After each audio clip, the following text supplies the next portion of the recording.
Hi, it's me again with Corel Roll Tips and Tricks, and this is going to be a little short video. I went back to tell that person that gave me the hint that I made a video, and when I do something like this, I hold down the control button and I move it to the right. But when I reread his email or his suggestion, he said he used the mirror tool, and so I thought, if you use the mirror tool, this is what you're going to get. But that's because your object origin is set to the center of rotation.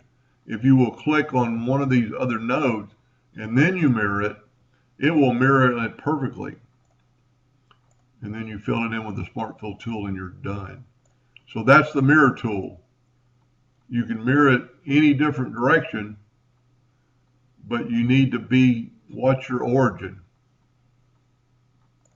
So if you have it, let's just take this one per se, and let's mirror it to the center. It looks the same because it didn't do anything.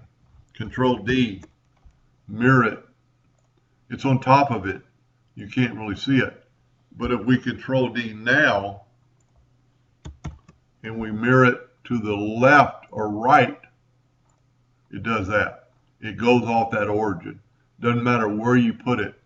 Control D, and then mirror it the other way, and even up and down. Anyway, I thank that viewer for sending me that tip, and thank you for watching.